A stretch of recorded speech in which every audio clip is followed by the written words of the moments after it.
Hello, good afternoon, and welcome once again to the Doge and Bunny Show. Number 6, Gay Male Misogyny.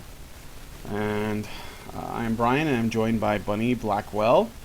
And we have, you might notice on the desk there, a little laptop computer that is to represent our special guest, Joe. Is it just Joe? Oh shit, did we just lose Joe? Oh no! We lost Joe! Joe, come back! Joe, come back! All right, Wilson. He'll be back. Now we're gonna have to filibuster. Well, Joe is our resident gay man. He's gonna help us be legitimate. So when he gets back, we can continue. But basically, we are going to be looking at this paper, this research paper. I'm not even sure that it's a research paper. It's not a scientific study. It is a what appears to be a journal, and is entitled "Marginalization Amongst the Marginalized" by a person whose name I'm not even going to attempt to pronounce. Kitty What Jod Te Wadid Tep, PhD. I just like the first name, Kitty What. Kitty what? Kitty What. That's true. Joe, I'm so sad we lost our Joe. I actually I'd filked a little, in the spirit of the season, I'd filked a little holiday, Doge and Bunny Show intro, but I couldn't find any jingle bells. But, so just imagine I did an amazing holiday jingle bell, Doge and Bunny Show. Oh, there he is. Furries that you trust. Hey, Joe. Hey, I'm not a furry. Speak for yourself. Hey, no, it's true. Well, yeah, no, but that's what people say about us, right? It's true. Yeah. It's what people say about our avatar. I'm not a furry either, but it is what people say about our avatars. and I rhymed Christy Winter's robust with trust, and I spent far too much time on it. I know, and although I am dying. It's like Christmas. I'm dying about all the Christy Winter stuff right now. The amazing, like, musical reviews and reviews, yes. And it's so funny. It's so funny. And my sarcasm decoder ring, it's amazing. Christy Winters is literally Father Christmas right now for me. So it's so good. It's so good. Yeah. But yes, hi Joe. Do you want to introduce yourself? Oh, Hey. Hi. I don't know what to say. He's here. He's queer. Deal with it. Yeah, I'm a fan. I'm a fan. I'm a huge fan of the Honey Badgers, and I've been on a couple of times. Yep. I was on like your first postmodernism show. Yeah. Quite a long time ago now, and then I was there for that. Yeah, you were. I was. Yep. Yeah. So he's gonna you're be longer our established here than me. Mm-hmm. You're like my big bro. Awesome. He is a legend. You're a legend. That's right. No, Joe's a really good man. We talk on Twitter, and I met him when I went to LA, and he was there for the screening of the Red Pill, and yeah. Oh, I mean, yeah, I heard you guys were wanted, who was actually gay man, to be on the show, so I just contacted Brian on Skype, and yep, there you go. So excellent. Here I am. So chat, is our sound good? I'm so nervous about this now because there was that one Doge and Bunny show that the sound was off. So let us know how the sound is. I don't know if you guys are getting like a static background or anything. I don't know what that is. But hopefully it will be fixed. I have a new mic coming tomorrow. We'll see if it's me. I don't think it is. I don't know though. But let me know what you guys think. And Teal Deer, as far as there being nothing robust about Christy Winters, Christy Winters herself is pretty robust. I mean, I'm just saying. So. Oh my gosh. And yeah, I started wanting to do shows like this because I was challenged to do more robust content. But I'm starting to realize that as we do more and more of these, that the idea that there is robust content that's challenging to debunk is that idea is beginning to fade from my mind. And when I look at how Christy Winters has been behaving, the idea that she could be the one that creates that standard is also becoming very, very difficult to take seriously, because she herself, aside from being the most charitable feminist on YouTube, obviously, I've muted myself, and the static isn't coming from my end. I've raised my volume a little bit. Thank you, chat. I don't know what to do about the static. So yeah, there's static. I don't know what to do about it either. Can you guys, if you guys can hear us okay though, we'll just keep going. Yes. Why does a laptop have an antenna? Shut up. Oh my god. It's the only way we can get the Wi-Fi to work. Okay. So let's look at this article, if that's cool. I have some things highlighted, but I'll go through the abstract first, and I'm sure there'll be plenty in there to go through. There are no actual studies that are being done in this paper, but it does cite a lot of studies. Yes, yeah. So, we'll start with the abstract. Contemporary research has shown that a significant portion of gay men have traits, interests, occupations, and behaviors that are consistent with the stereotype of gay men as effeminate, androgynous, or unmasculine. A great number of gay men exhibit gender nonconformity during childhood. Most, however, defeminize during adolescence, possibly in response to stigmatization and society's gender role prescription.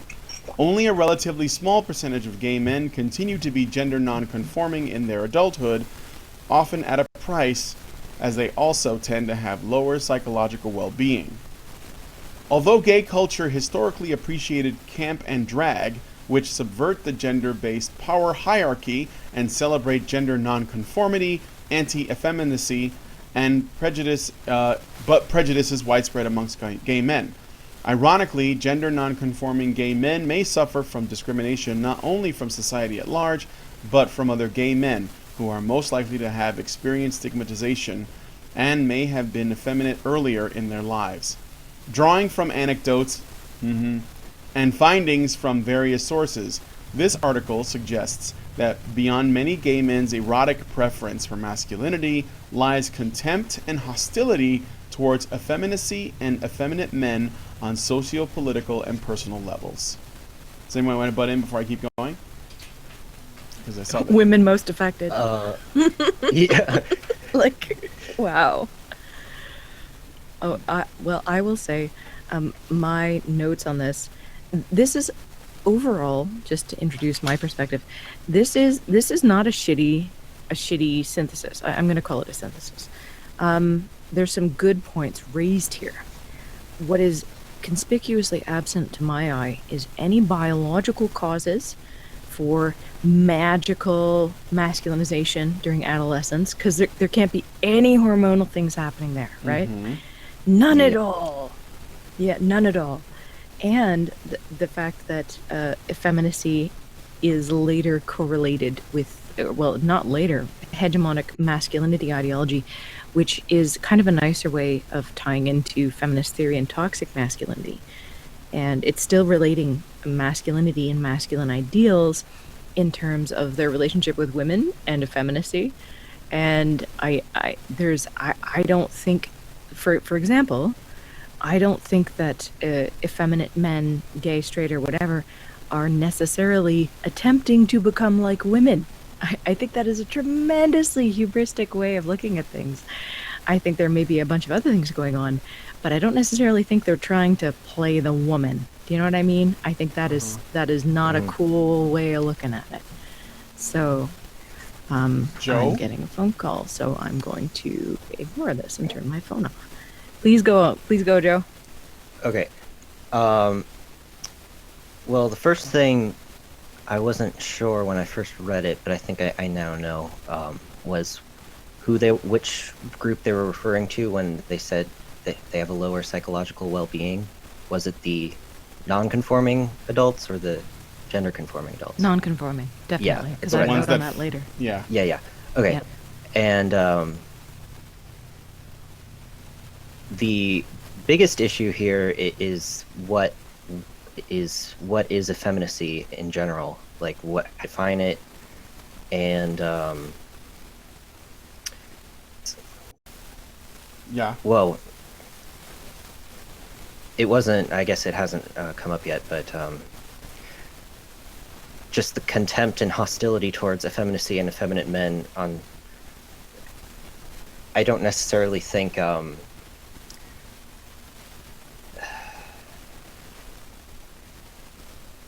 Sorry, brain fart. No, it's okay. Right. The effeminacy. Oh, okay. I remember what I was gonna say. What I'm here is that just in they seem to not be aware, maybe, that some of the effeminate things that gay men are hostile towards might be negative effeminate things, as in toxic femininity. They seem to only be aware of toxic masculinity, but all femininity is good. So therefore, any hostility towards a feminist is automatically bad. Yep. There's no reason, they can't fathom a reason why hostility towards effeminacy might not necessarily be a bad thing. I have notes on that later. That's so funny you say that. Yeah. I will say, I was in the chat earlier. I had no idea you were coming on here, Joe, but I'm so glad you did. But it's nice. It's very nice to hear from you, and I have notes on similar things. Like, right. There may be reasons to reject effeminacy that are actually, objective. Legitimate. Yeah. Mm-hmm. Yeah. So, yep. So yeah, that's fabulous. Okay, let's keep going. I actually have some thoughts too. The erotic preferences. That line right there about the erotic preference was many gay men just prefer masculinity because that's what they're attracted to, and they're just not attracted to femininity. And maybe one of the reasons why they defeminize is because they realize, hey, most gay men aren't going to be attracted to me if I'm effeminate, so I'm going to try to become a little more masculine in certain areas to be more attractive, and therefore have a higher chance of finding someone. Wasn't that weird in this study, though, Joe? Because I noticed the same thing. There seems to be a presumption that effeminate men are simply trying to replace women in the gay dynamic. And I'm like, why? That is, no. Like, it's, you can be attracted to a man and not be trying to replicate a heteronormative relationship. Isn't that the whole point? Why does everything have to be put in the frame of women? When, in terms of the gay dynamic, women should be really irrelevant, in my opinion. Yeah. So, yeah. Well, it's a little difficult to, because certain gay relationships are, there's a lot of variance between. Of course, yeah. No. Like sometimes it does mirror like a heterosexual, and sometimes it doesn't. Sometimes yeah. Well, let's just go on. Okay. Okay. No, okay. It is pretty complicated. Yeah. Yeah. All right. Let me see where I was. Oh, yeah. Two correlates of gay men's anti-effeminacy and attitudes are proposed. 1. Hegemonic masculinity ideology, or the degree to which one subscribes to the value system in which masculinity is an asset, and men and masculinity are considered superior to women and femininity. And 2. Masculinity consciousness, or the saliency of masculinity in one's self-monitoring, public self-consciousness, and self-concept. These two variables are hypothesized to interact with gay men's self-perceived masculinity, femininity, and their history of defeminization in predicting attitudes towards effeminacy. Research is underway to measure levels of anti-effeminacy attitudes and explore hypothesized correlates.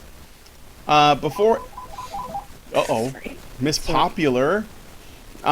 Before we go on to the next bit, I also want to chime in on the stuff that you guys were saying. All right. It's okay. I find it weird that they are sort of coming at this from a whether or not as a man is effeminate or masculine angle. I understand it because I do think that, there are patterns of behavior, ways that you speak, the way that you carry yourself and move around that could be seen as methods by which usually women do. The way that they walk, the way that they talk, and all that. And they're labeling these as feminine traits, and I'm wondering how much of it actually would fall into that category. We get back into our best friend BEM, the BEM category, the BEM inventory later. I saw that. So that's that list of things where, yes, there are some traits that you could say are definitely more feminine and definitely more masculine. But I think when it comes to gay culture, or the gay subculture, and also probably the lesbian subculture to a degree as well, it's usually when you have a partnering that, in my experience, so Joe, if I'm way off base, and just correct me, there is usually a partner that is dominant and one that is submissive. But that doesn't necessarily mean that one is masculine and one is feminine, or that they're both masculine or both feminine, right? It's just, and I've seen this with lesbians, where there's usually I don't want to say, there's usually the butch and then there's the femme. But that doesn't mean they don't both look, it doesn't mean that they have to look a certain way or carry themselves a certain way. It's just that the dynamic in their relationship is actually going to still have dominant and submissive qualities. Is that wrong? No, that's not wrong. There's like I said, there's a lot of variance. So there isn't necessarily going to be a dominant and a submissive, and sometimes the dominant and the submissive, one partner would have mostly dominant traits, but there would be certain instances where they would be submissive. There's a lot of mixture and blurred lines between the two roles. It's a lot easier for the lines to become blurred in homosexual relationships, I think.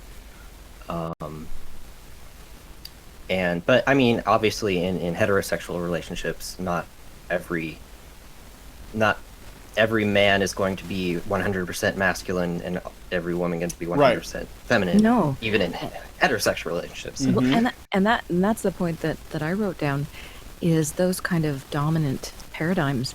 A, they stretch across orientations. B, there's a lot of expedience going on with that.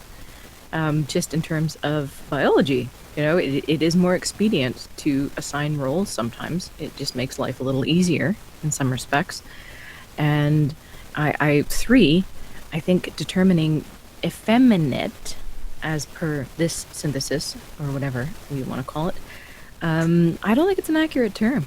I really balk at the whole feminization aspect of this, because I think it seems to be conflating the power dynamic within a relationship that exists in every human relationship, and then we get into hegemonic masculinity ideology, and I don't think you can conflate the two. Yeah. So. The biggest problem I have with this, and even trying to understand it, is I don't really know what effeminate means. What? Yeah, we're gonna get into that. Mannerisms. We'll get into that. It's okay. It's tasty. Yeah. It's tasty. I only read to page 8 because I just found out I was coming on like an hour ago. It's my fault. It's all my fault. Okay, let's go on to the next section that I have highlighted. Male homosexuality has long been associated with effeminacy throughout the history of Western societies. From the words Molly and Nancy Boy of the 18th century England to buttercup, pansy, she-man, and androgyne of the early 20th century America, to present-day sissy, fairy, queen, and faggot, the vocabulary for homosexual men in the English language suggests that society equates men's sexual desire for other men with feminine qualities. If anybody wants to chime in on anything before I continue, this is simply just talking about how we did it in history. Both the folk theory and the intellectual discourse on homosexuality, most notably the work of openly inverted German writer Karl Heinrich Ulrichs, have interpreted men who have sex with men as women inside of men's bodies, and homosexuality as hermaphrodism of the soul. In the 20th century, versions of the sexual inversion theory appeared in many medical theories that emphasized masculine deficiency in the etiology of male homosexuality. By the 1970s, a number of psychiatric theorists have variously referred to male homosexuality as impaired masculine self-image, a flight from masculinity, a search for masculinity, and masculine failure. So I'm just talking about the history of it. I don't know if there's not much to argue against, except that no. And this is why this is a pretty challenging study. I can't disagree with this. It's pretty well documented. Yeah, they're just basically documenting. They're just saying facts here. Like people said this and people said that, none of which are false. So there's not much to really say. There's not. It's not right like there's anything that there needs to be refuted. Although I will point out that this basically just tells us why the ways in which this is actually a male problem. Like if we're looking at this from the issue of, you know, is the fact that gay men have, you know, have been treated like some kind of a psychological disease or some kind of condition that needs to be removed and all that, which is likely what, you know, that's being treated like a deficiency, where they say, well, it's a failure of masculinity or whatever. But it seems to me that seems to be a uniquely male issue. I guess I would have liked it if they would have gone through and looked up historically to see if lesbians had the same problem.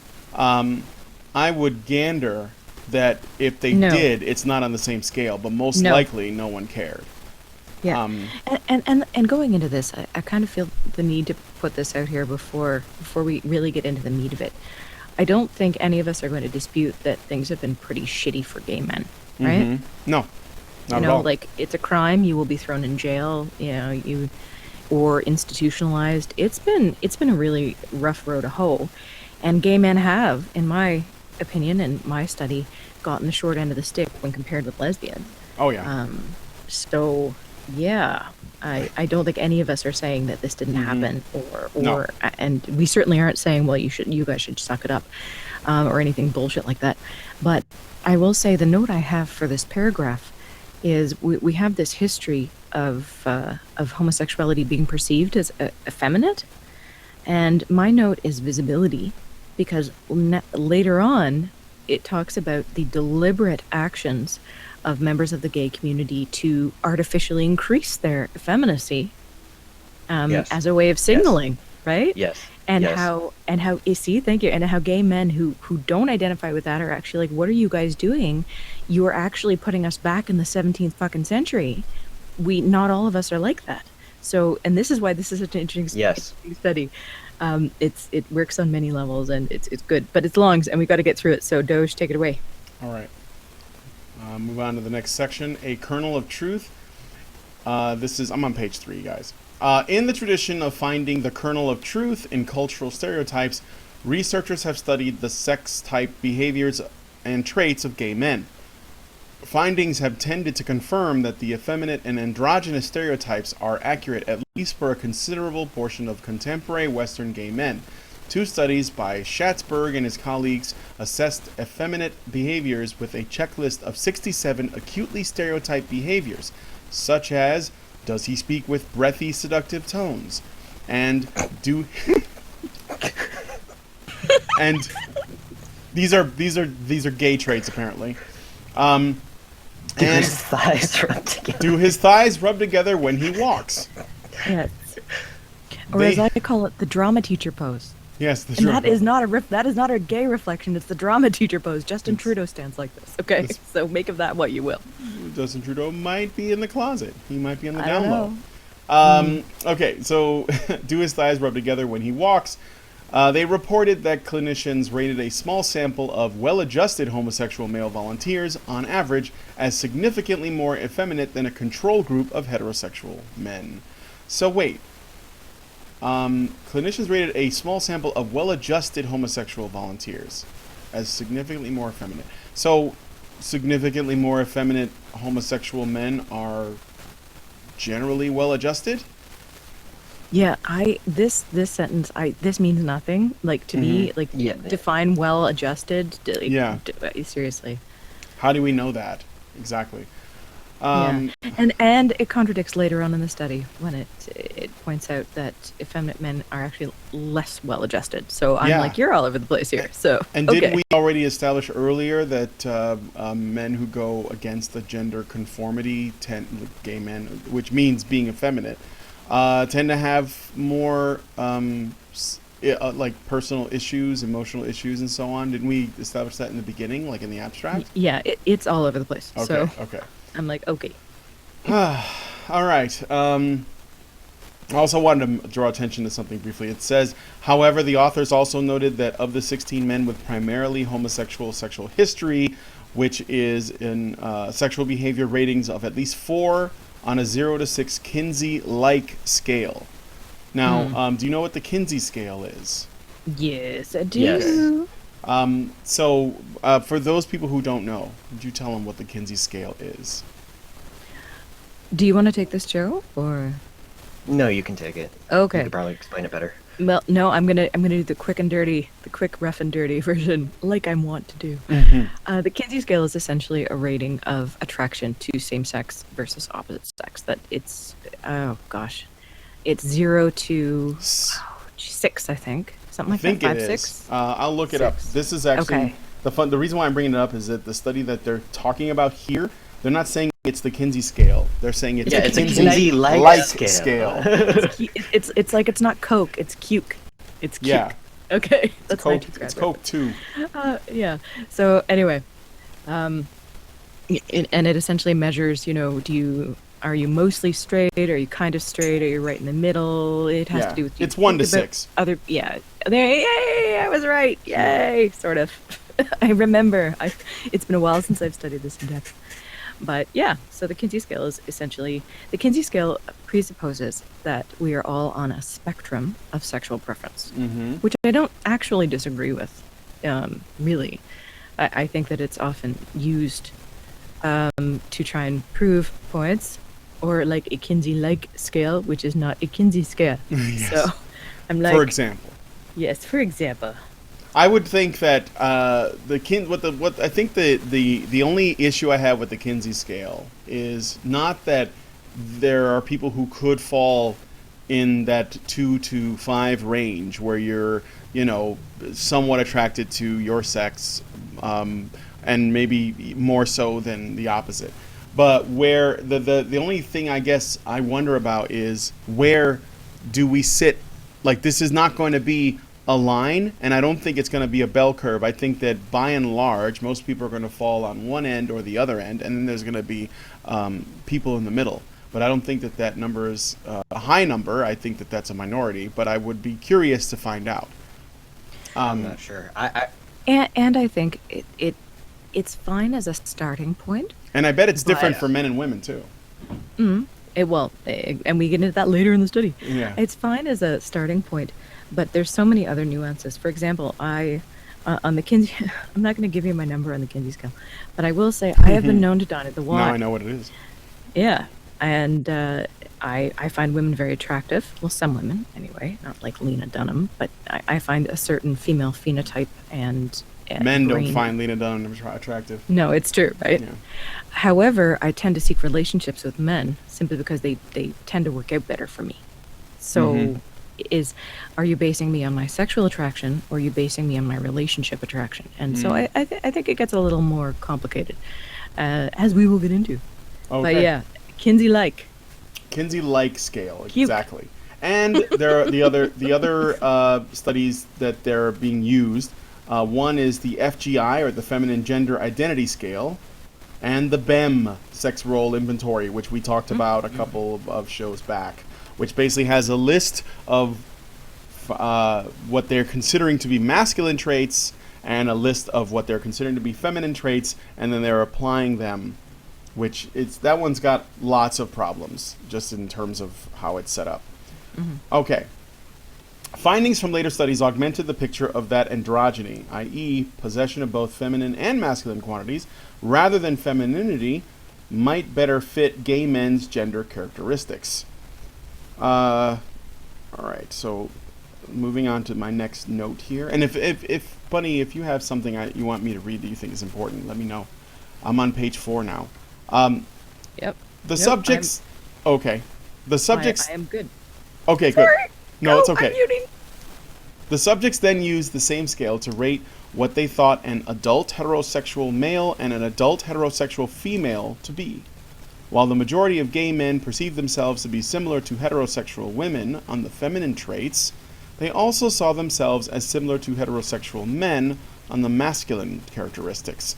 Although this androgynous pattern of self-perception was the most common, a sizable group of gay men self-perceived as masculine or hypermasculine, and even fewer perceived themselves as feminine. So, I think we should... I'm going to get... Because I think they were looking at the BEM thing. Yep, so yep. let me look at that. And I'm going to ask Joe about this one. BEM sex role inventory. Maybe we can find out where he sits for fun. Wait, what? BEM sexual inventory. Okay, BEM sexual inventory. Are you familiar with it, Joe? No. Okay. I'm not sure. What? Quick and dirty version. Here I am again. Essentially a list of traits that have been societally agreed upon to be masculine, feminine, or null, or middle. And the BEM sexual inventory is essentially proving that there are societal constructs of gender ideology. Dun, dun, dun.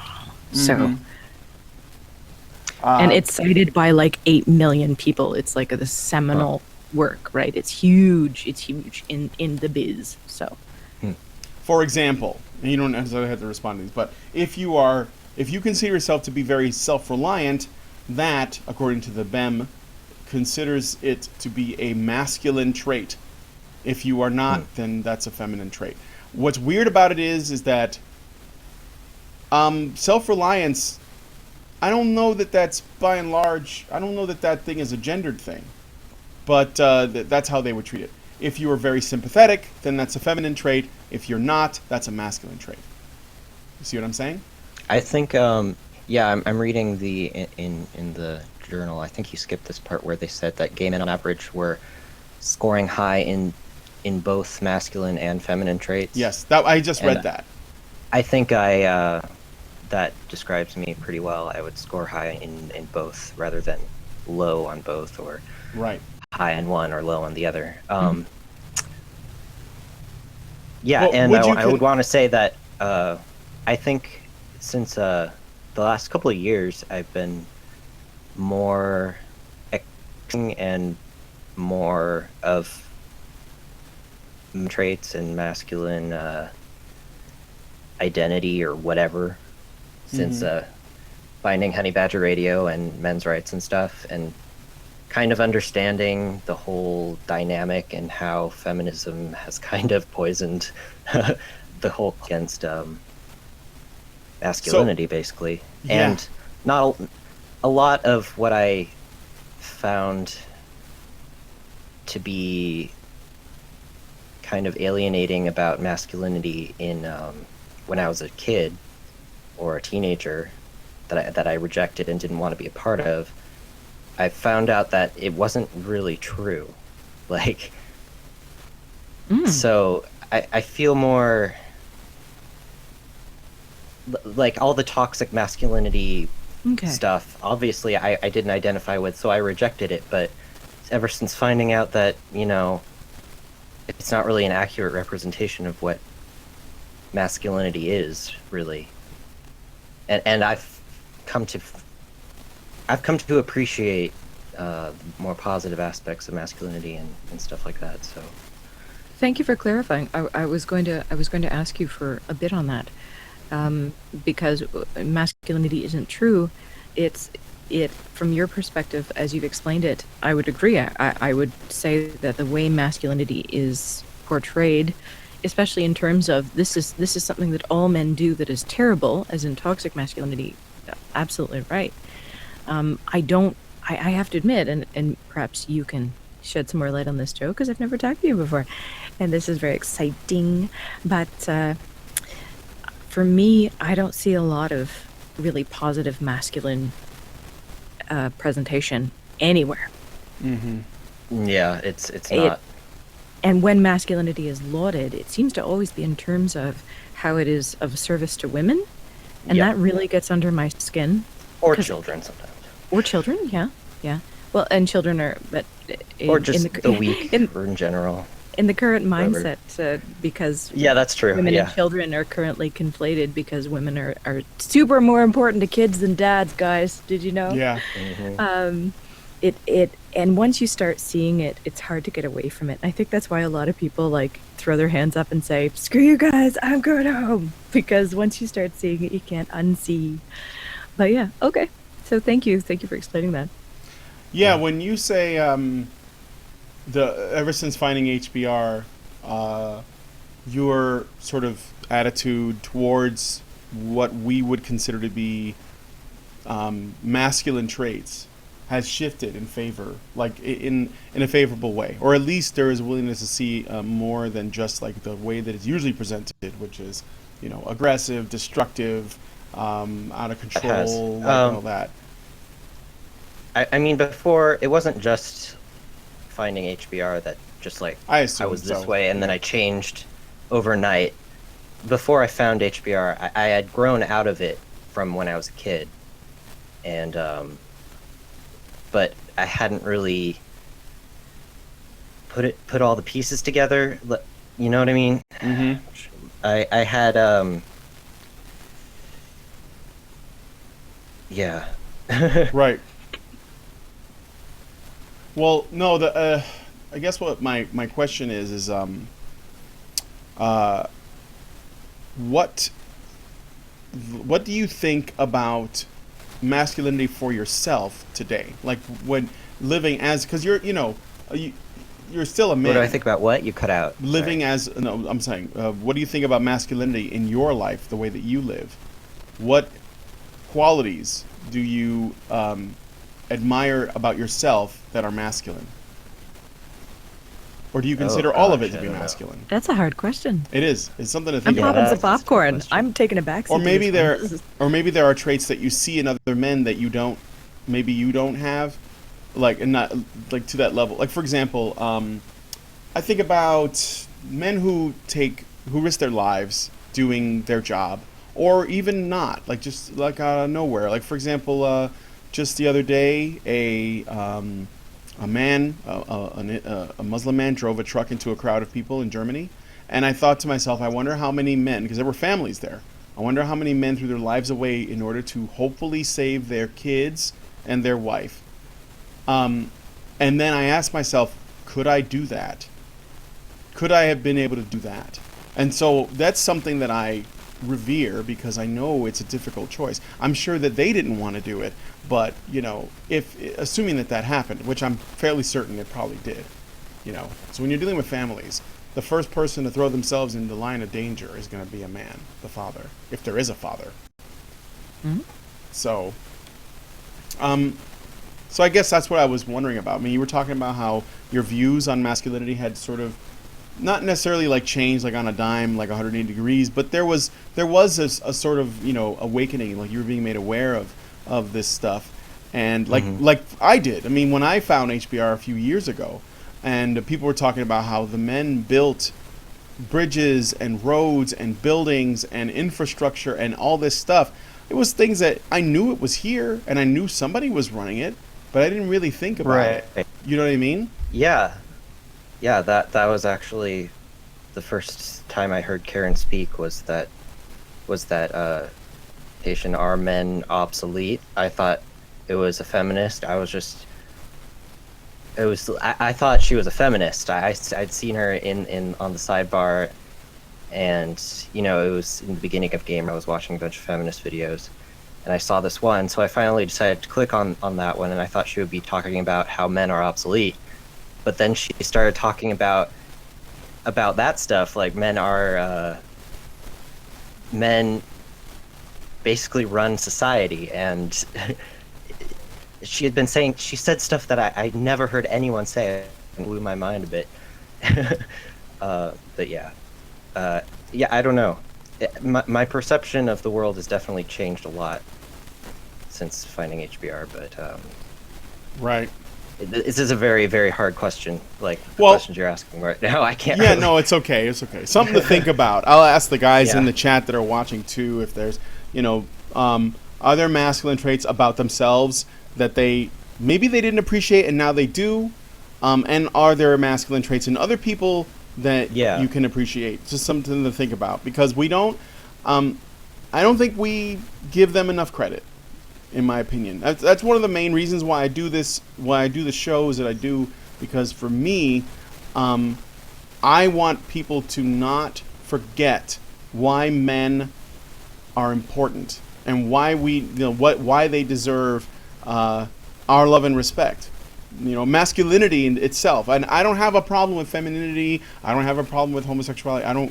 Those things are all fine, but my focus mainly is on masculinity itself, whether you are gay, straight, bi. I guess those are the only options. And that's why I think it's good that we're doing this, right? Because gay men are fucking men, and right now, now that they've been kicked out of the progressive stack, and they're being, from my perspective, gay men are now in this weird platypus state. Like you're a monotreme. You're not really any particular camp, because you've been historically marginalized, but you're out of the progressive stack because you're a man. Yeah. So we're going to exclude you from studies because your results may prove that you're, normal men who don't buy into feminist theory. Mm-hmm. But we're going to include you in feminist theories when it does prove the point. So I kind of, from my perspective, the gay male community is just being lobbed around the tennis court right now. And very few people are actually listening, which is why I wanted to do this. And I was so happy that we were able to do this. And thank you for coming on, Joe. Yeah. But because gay men are fucking men, right? And they are. Mm-hmm. And that's why studies like this really, they scratch the brain meats and make you go, well, what are they saying? Are they, is it not okay for gay men to reject effeminate behavior? Is that not okay? And if it's considered not okay, why is that? Is it because it reflects badly on women? And if so, why are we considering something that reflects badly on women in terms of a culture that does not, it has nothing to do with women? Yeah. And that's what it's making me crazy. Like, this study makes me crazy. Actually, yeah. Yeah. Great point. Okay, thank you. Brian, do you want me to read? Give you a break? Yeah, but let me ask real quick. The chat started, everyone, when I said, what is it about masculinity that you admire? A bunch of people in the chat started saying, my beard. Which is great. I have a mustache. I love my beard. I have a mustache, and I have a little bit on my chin, but I can't get. I want the full fucking, like, the whole thing. Like, I want the Grizzly Adams. I want to know, or at least a Bob Ross. So if you guys know any way of making your beard grow, well, let me know. I have a beard on my dick, but I can't grow one on my face. I don't know. Maybe that's more masculine. I'm not sure. Okay, Bunny, you go ahead and read a section. No, I'm laughing too hard right now. Okay, or I can read the next bit. Okay, you read the next bit, because I have no socks to take off at the moment, and it didn't work last time with Fielder either. Honestly, the sock did nothing. So please continue. Did nothing? Yeah. All right. The sock, it did nothing. Okay, go on. The subjects then used, so we were talking about the scale. The subjects then used the same scale to rate what they thought an adult... Okay, I already read that bit. I'm sorry. They also found that gay and heterosexual men were similar on some traditionally masculine traits, such as dominance and boldness. They also had feminine traits, more so than heterosexual men, such as greater interest in aesthetics, domestic activities, more emotional expression and sensitivity, and less male typical interests such as guns, fishing, politics, and sports. Bailey and his colleagues confirmed Bernard's earlier results when they found that compared with heterosexual men, gay men were more domestic, more interested in fashion, and more emotionally expressive, and had more female typical occupational interests, supposing like hairstylists and nurses. Teachers too, probably. Mm-hmm. Okay. I would say that's all true about me, except for the fashion.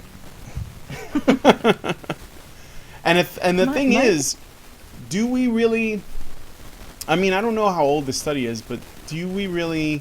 Well, I'll just say this. So far, what I'm getting, so it's 2001. It's not that new, but what I'm getting from this, I'm sure that this is probably, even though it's kind of old, it's probably still considered really current and all that. I mean, that's why they still use the BEM, which is ancient, and you know, and I think that to constantly challenge these, you know, old studies with new data is the way to move forward. But I think a lot of times we become complacent. Well, sociologists become complacent with what data they have, no matter how old it is, unless they need to alter it to keep up with progressive politics. So before a study comes out in a few years that talks about why pedophilia is totally okay. So go ahead. Most of these citations are from the 70s and 80s. Yeah, but they're still being used in 2016 now. Current year, drink. Yes. Yeah, everybody take a drink in the chat. I said current year. So, and a lot of this is okay. You're getting off into like bunny brain land here, but part of what I perceive as these current studies citing these super ancient Methuselah studies from the 70s is because research now that questions the narrative is just not being done. It's not accepted. It will be rejected. And why can we not find current studies backing anything close to biological references, right? Why can we not find current studies backing up things like beauty standards as an evolutionary advantage? I mean, everything I do in bio is all about what are the proximate and ultimate causes, and can you describe them and can you explain them? But this kind of academic rigor is not being applied to people, and it boggles my brain. So of course all these things are citing things from the fucking big bush 70s, right? Because it's just not, well, you know what I mean? Come on, 70s porn, right? It's like, come on. But they're not being done now, and they won't get approved. So unless you are independently wealthy or you have amazing tenure and you can just force your way and strong arm and say, no, I'm doing this fucking study, it is simply going to be quietly shuffled aside in favor of something that suits the current narrative more. And that is my big heartbreak right now in academia and with science in general, because if you go into science thinking it will prove my worldview, you're doing it wrong. You go into the scientific process going, well, I have this suspicion, but I really don't know, so let's just see. And that is being lost. So that's my little bunny brain tangent tearing around the yard for now. With respect to the study in gay and heterosexual men were similar in some traditionally masculine traits, e.g. dominance and boldness. Oh my god, so gay and heterosexual men have men traits? Really? Is this shocking? No, it's not, because they're men, right?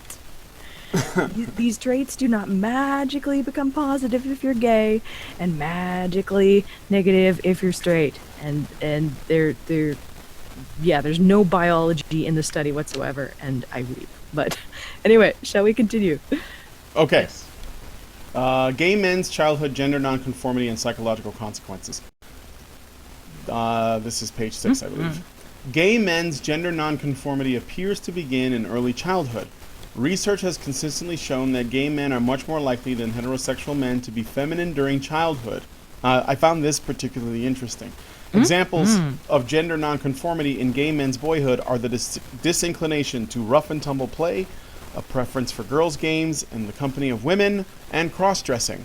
According to the mother's reports, 3/4 of gender nonconforming boys had begun cross-dressing before their 4th birthdays. This is from 1976. Similar patterns of early childhood gender nonconformity were also observed cross-culturally in studies of homosexual men in Brazil, Guatemala, and the Philippines. Prospective studies in the United States have shown that about 60 to 80% of gender nonconforming boys eventually self-report as bisexual or homosexual, compared with only 0 to 4% of the control masculine boys. They found large differences in rates of recalled childhood gender nonconformity between gay and heterosexual men in their meta-analysis of 48 studies. Taken together, these findings strongly suggest the link between childhood gender nonconformity and adult homosexual orientation. Now, the reason why I found it kind of interesting was, is this behavior that these boys are engaging in, which is, not wanting to engage in rough and tumble play, preference for girls' games, cross-dressing, and preferring to be around the company of women, is that something that is enforced on them, or is that something that they are choosing to do on their own? That's not necessarily shown, but if it is something that they are doing on their own, without the intervention of adults, then this is actually evidence against the idea that all of our sexuality and our gender performance is based on socialization, isn't it? Yes, Yeah, no, I found this paragraph so juicy, because especially the implications with the next one. I don't disagree with the assertions here, just even in terms of my own study and observation. I don't think it's a black and white rule of thumb. I don't think you can look at and this could be increased ad absurdum, and then you get guys going, I won't let my children play with dolls, my boy children play with dolls because it'll turn them gay, and it can be increased to that level of absurdity, of course, by some. But I do think that there are observable traits in childhood that may or may not form a basis as an indicator. I think putting too much emphasis on that as an indicator is really where the train goes off the rails, because observation is not the same thing as intervention, right? You could observe things without doing anything about it. You can just go, oh, okay, let's see where this goes. Let's see what happens. And more harm, in my opinion, has been done to children with respect to gender things by very well-meaning people going, this is clearly what it means, so I'm going to help you, instead of just cooling their jets and seeing how it turns out. And so that's my perspective on that.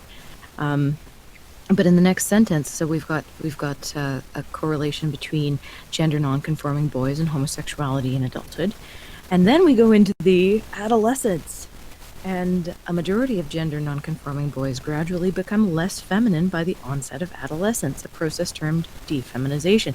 Or, they get their full complement of hormones. I don't know. It's just a thought. It could be. It's just a thought. It could be. I don't know. Right? Because when you're a child, of course, you still have sex hormones. But you get this massive surge in adolescence. It's why it's such a crazy time. And things like that. And so, of course, men will get male hormones in adolescence, and it may result in defeminization. Not a social construct, guys, not due to pressure, which is what this study suggests later, is that the defeminization is due to social pressures. And while, of course, that may have something to do with it, again, total lack of any biological recognition, right? Total lack. And drink. And it's not as if there were no social pressures when they were children either, and then suddenly as teenagers now they're pressured into being, because I remember I was not a gender conforming child either. I didn't like rough and tumble play. I didn't really like girls' toys either, but I liked Legos and playing with and like storytelling type of stuff, imaginative stuff. I didn't like sports or any of that. You liked building things and like being creative and stuff. Yeah, and obviously I felt some sort of pressure to, not that much pressure because growing up in the 90s in Southern California, there wasn't a lot of pressure to be gender conforming, but I didn't suddenly feel more sure when I became a teenager. You know what I mean? Yeah. And yeah. But what this, just for the benefit of the chat who have not read this study, just as a heads up, what this study will attempt to establish later is that defeminization is due to rejection of femininity due to hegemonic masculine ideology. So it has nothing to do with anything else. It is just anything having to do with femininity is just bad, guys. It's just bad because it has to do with women, which makes it bad. So, yeah. I also want to point out. No. I also want to point something out because I see the chat saying everybody likes Legos. Well, I don't disagree with you guys there. I mean, Legos were originally a toy for boys and girls, really. But the thing is, the study is making the assertion that things that boys like are things like rough and tumble play, are things like not hanging out with girls and women, are things like, not cross-dressing, like whatever the opposite of what they're stating as feminine behavior. And I would argue that being creative, which is often associated with being feminine by these kinds of studies and ideologues and stuff, being creative is actually it's bullshit because that's more. I mean, that's more of a masculine trait than a feminine one. But but how do you define creativity?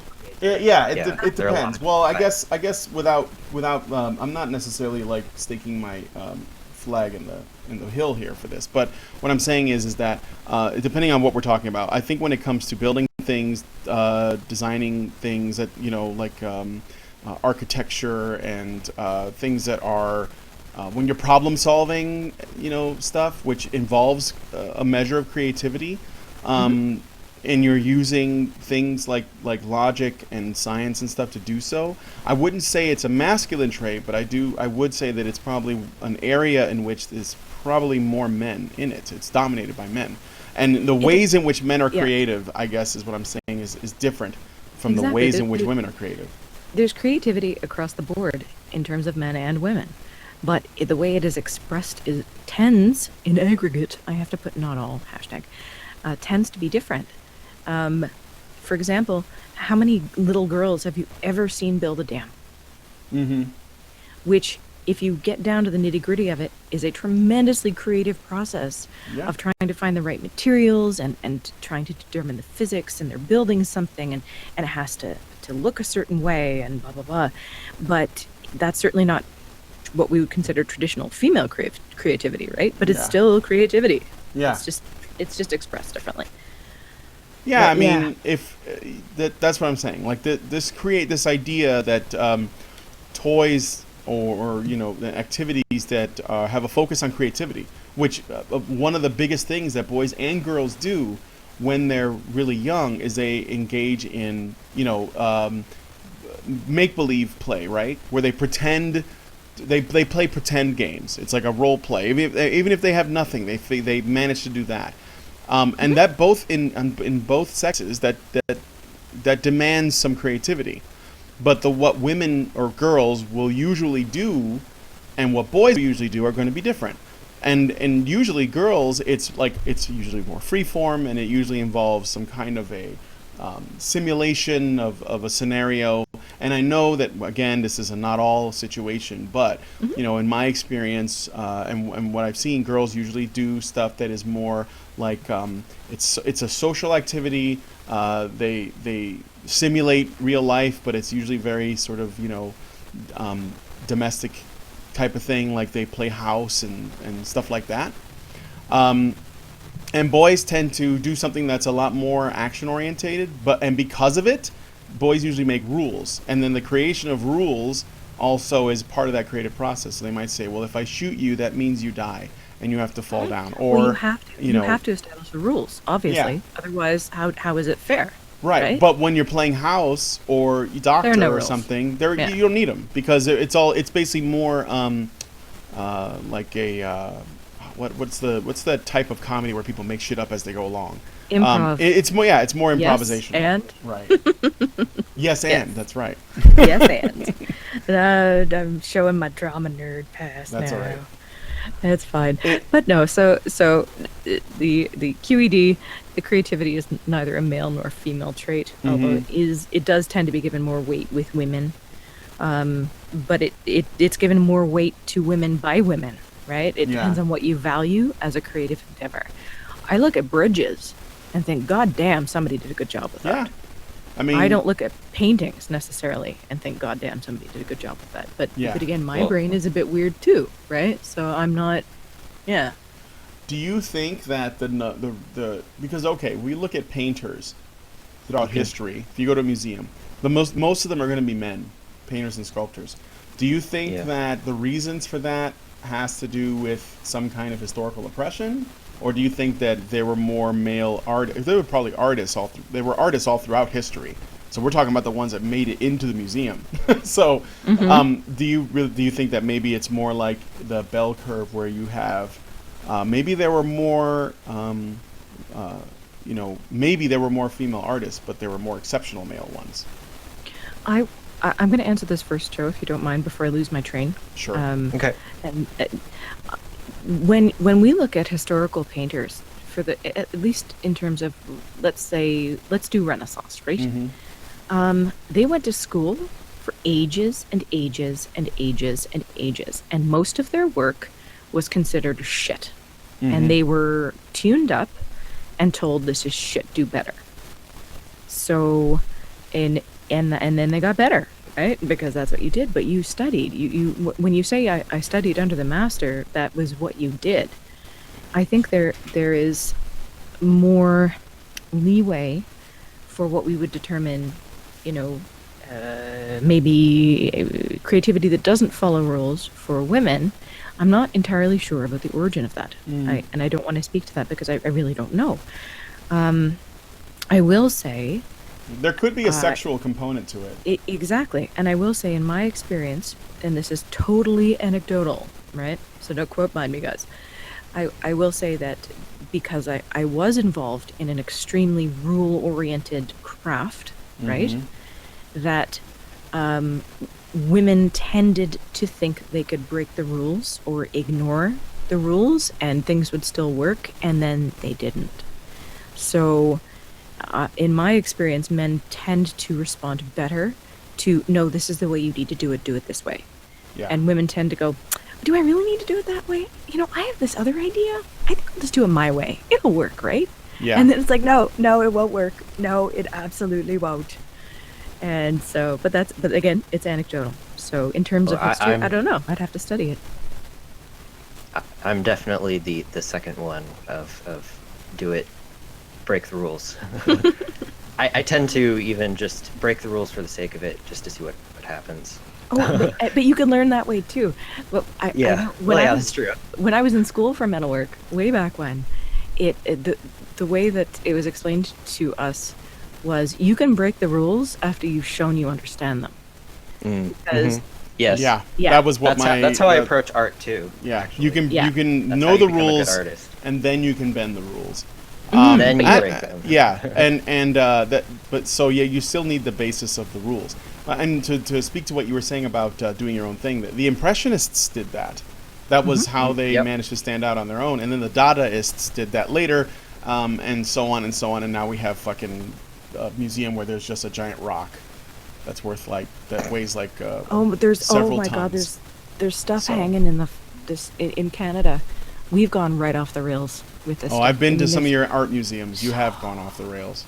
We've gone completely off the rails. I saw one exhibit where all it was canvases that were in the plastic, like they were wrapped in packing paper and with cardboard, and there was nothing. You couldn't see what was on them, and that was it. And it was basically the idea was, this is what art looks like in the studio. Don't you think it's fragile and mysterious or something? And I was like, this is a gallery. Someone copied, somebody got their copied work a regimental put up flag. on the wall. Yeah, they copied a regimental flag, and got paid millions of dollars for it, and because it was art. And I'm like, and it was literally 3 colors. Like it was literally a regimental flag. Yeah. And I'm like, oh man, no, they got paid millions of dollars. I want my money back, my taxes. Oh, they're so. Yeah. Okay, anyway, we're way off topic. Get on. I know. we're on to art. Abstract. Why? And I will say just for the benefit, I'm not a fan of abstract art or impressionism, but the people there's still a basic understanding of some fundamental aesthetics, right? So Well, even the and execution. Back in the back in the time of the Impressionists, nobody liked their work at all. The Impressionists they were shit, but at the time. Well, but I have a lot to say about this because I'm an artist and stuff. Oh, cool. But I don't want to like derail. No, we're gonna get back on the main topic. But the one thing I wanted to say is that Toulouse-Lautrec, who is probably he's not an impressionist. I do too. I like his work. Post-impressionist. Yeah, he's post-impressionist. He was a diseased, inbred little troll, but he got laid. So I think that's one of the reasons why he was an artist. He got laid. Well, he got laid by prostitutes mostly. He got laid. Yeah. But yeah, mostly by prostitutes. Yeah, that's a lot of what he painted was prostitutes.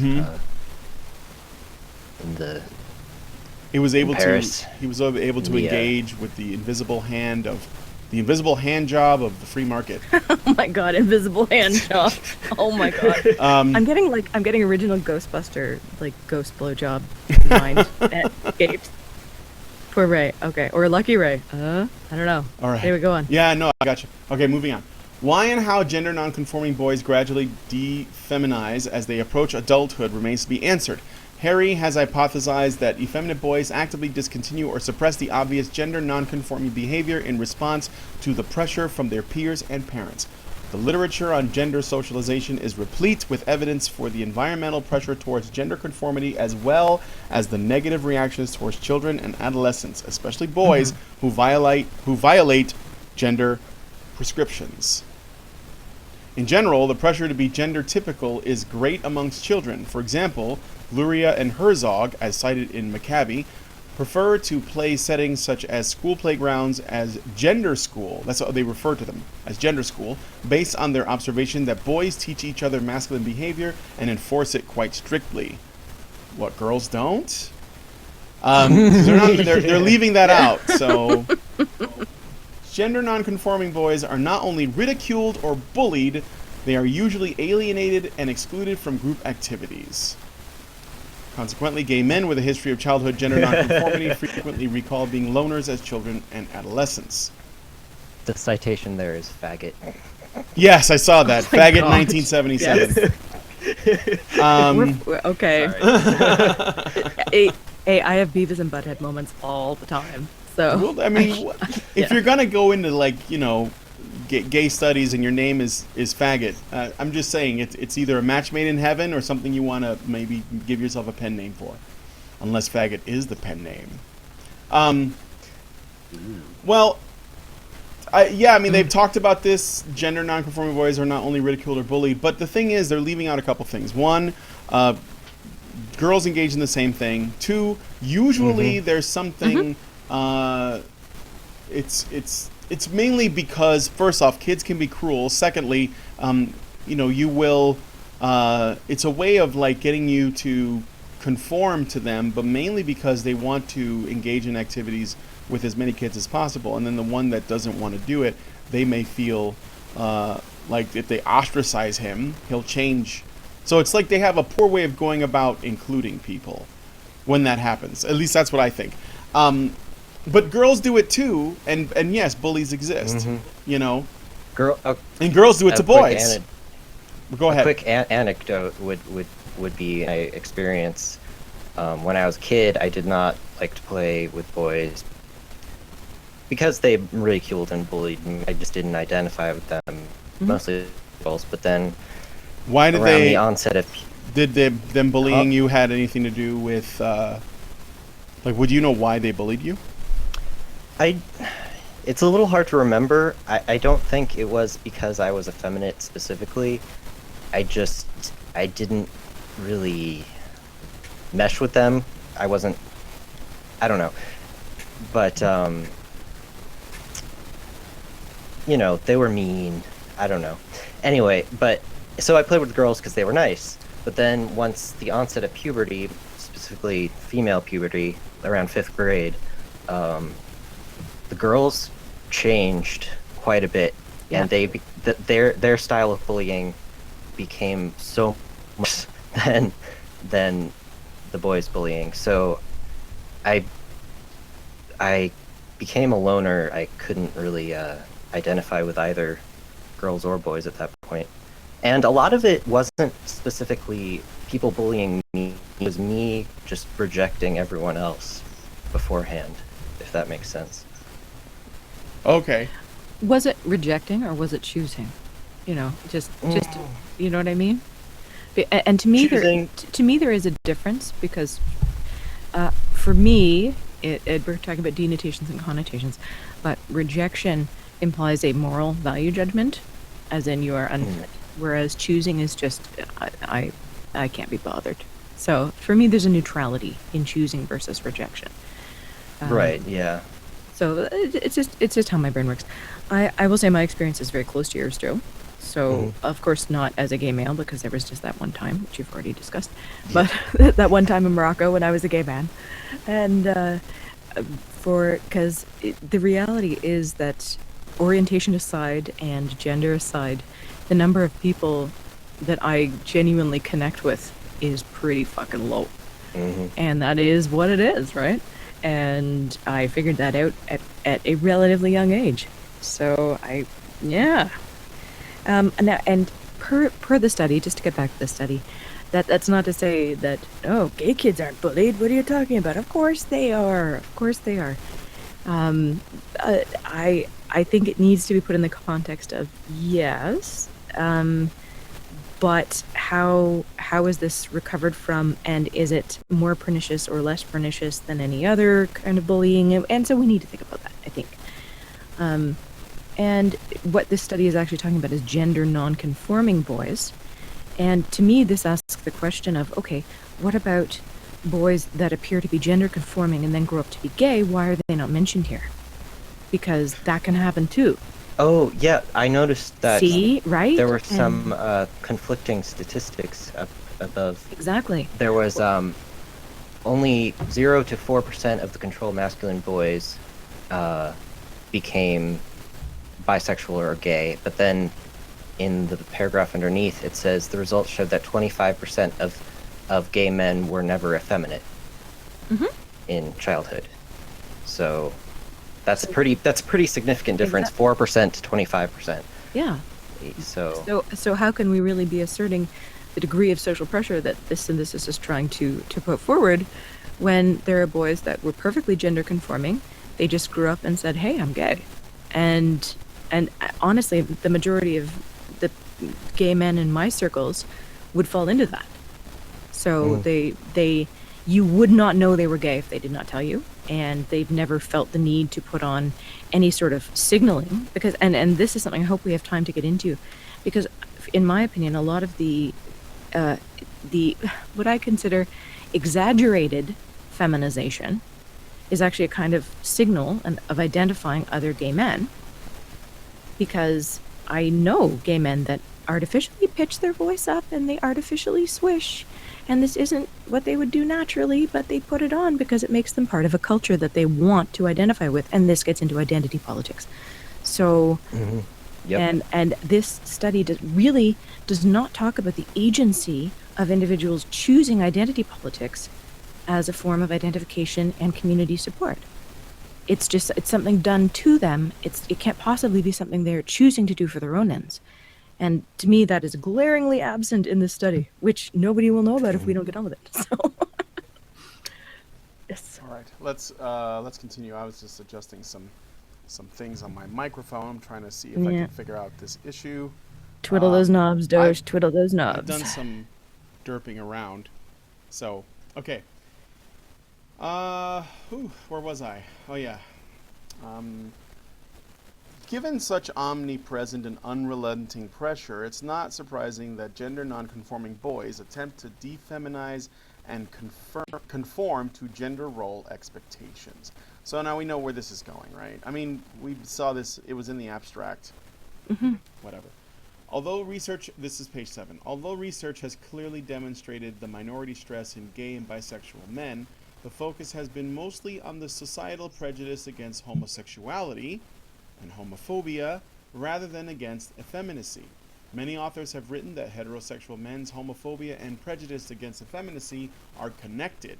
and that the desire to maintain power, gender hierarchy, and social control may motivate both types of prejudice. However, anti-effeminacy prejudice may have impact on some men's mental health beyond that caused by prejudice against homosexuality.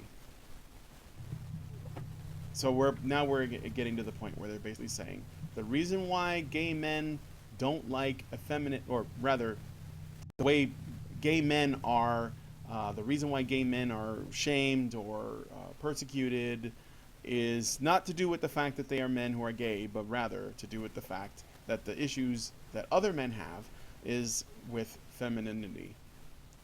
And if they see it in gay men, they are just as bad, if not worse, than women. But women suffer more, though. Yeah. And writing about gay men's feminine stereotype, Leahy noted that effeminacy itself is highly stigmatized in the homosexual subculture. And this goes back to what Joe was saying when he said that... yeah, I noticed that one. Yeah. That one just doesn't make any sense to me. Effeminacy itself is highly stigmatized in the homosexual subculture. It just... Yeah. It's false. Yeah. There could be a great number of gay men could not choose not to, or actively reject. I guess this is why I was on the word reject, was because they do not like the effeminate homosexual subculture, so they choose not to. But they do it because the homosexual subculture is effeminate. That's how people signal that they're a part of the homosexual subculture. Yes. So how can it be highly stigmatized? That's what it is, you know? Yeah. So and now, to really be fair, me. yeah, me too. To be fair, the study was published before Grindr, because they could have done some quick, like they could have spent 5 minutes on Grindr and gone, oh, I guess being feminized, it really isn't. It isn't so bad, you know? Guys, let me know how I sound. Actually, on Grindr, I turned down my gain, but I turned down this thing that may have been creating the static, and I turned up my mic volume. So let me know if I sound okay. Okay, go ahead, Joe. Sorry. Okay, go. On Grindr, you could. It's a little different because you'll notice that most of the guys aren't. There's a lot of like they only want masculine guys or whatever, and you notice that the ratio of effeminate to masculine presenting is there's a lot more masculine guys than the media or the culture would have you believe, just in terms of sheer numbers. But you know, you can also find guys who prefer effeminate guys. They're much rarer though. From my perspective, I'm going by the pictures of men who have increased what I would determine to be their prettiness. Do you know what I mean? Yeah. And they're focusing on the very pretty traits, right? Right. And then you and then you start getting into and then you start getting into like the subgroups like bears and so on, and that are hyper masculinized, or and then you get in the twink zone, as I would say, which most people would consider to be effeminate. I guess my point is it's all represented.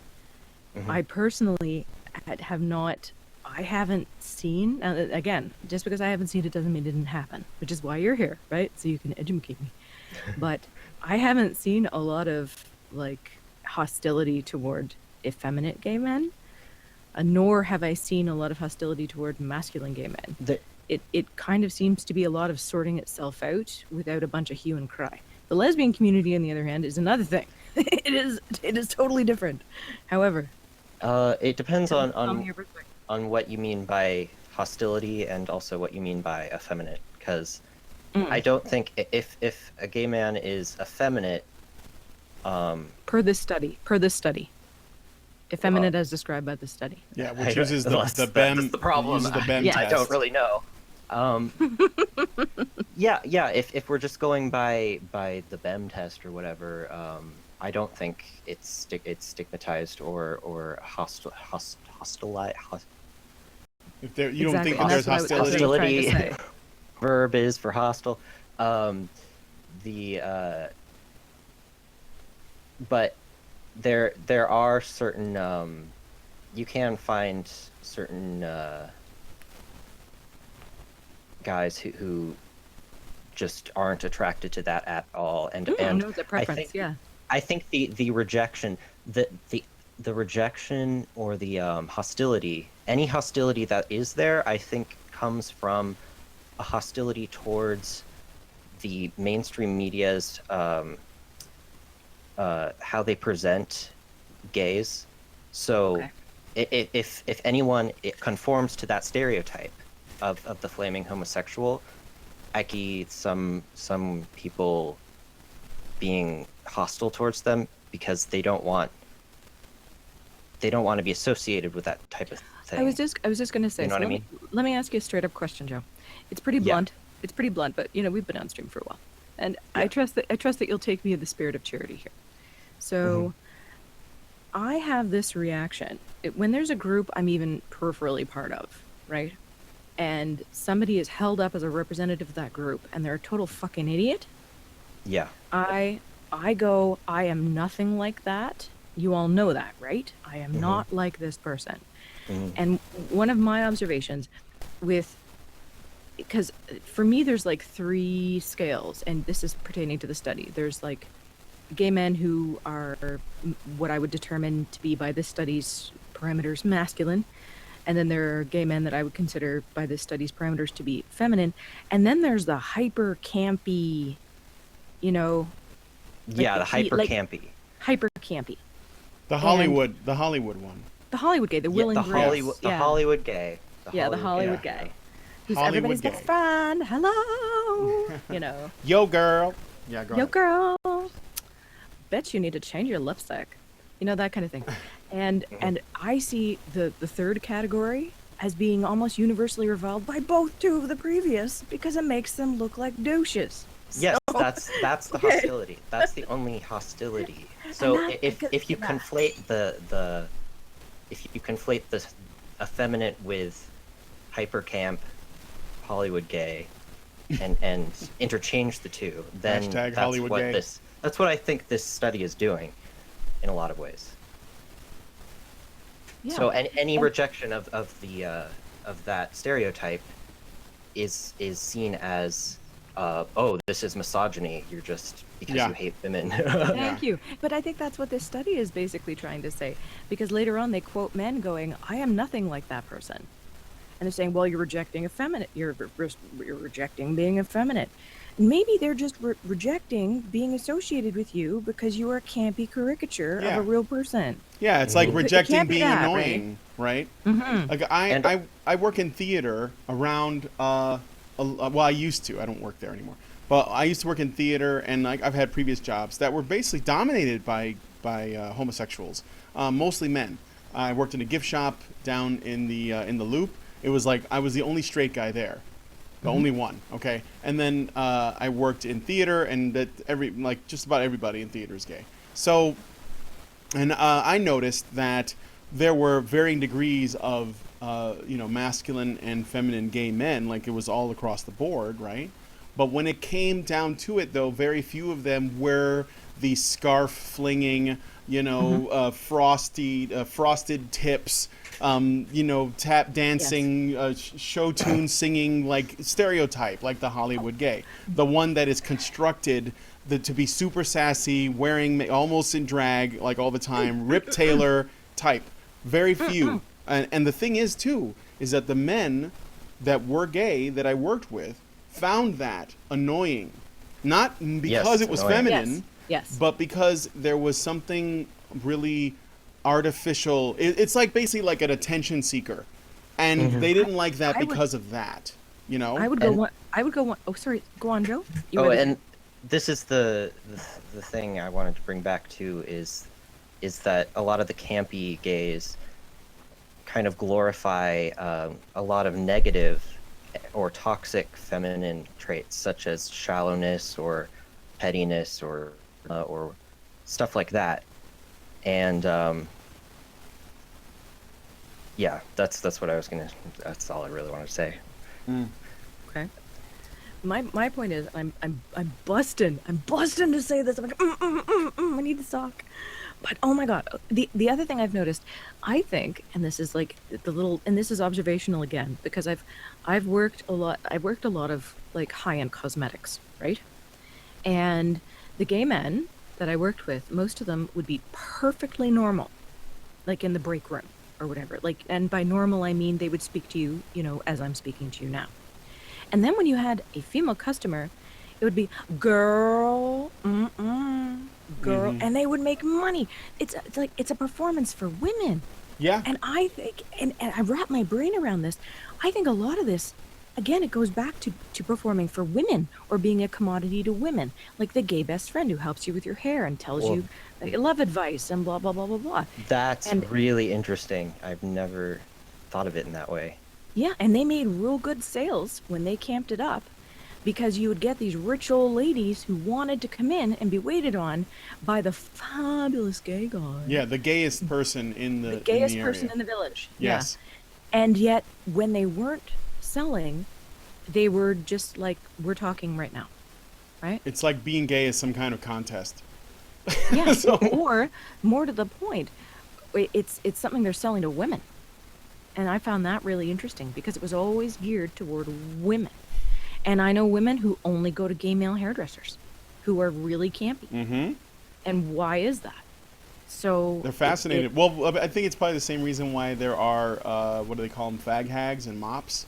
Yeah, which exactly. are women who specifically want to hang around gay men. And they do it for, I think there's a novelty to it, I suppose. I don't know. It's like, why is it when you turn on, like, I don't know, if you watch a show on TV, or a film or something, and it's usually like, if it's centered on female main characters, there's almost always an extremely gay best friend.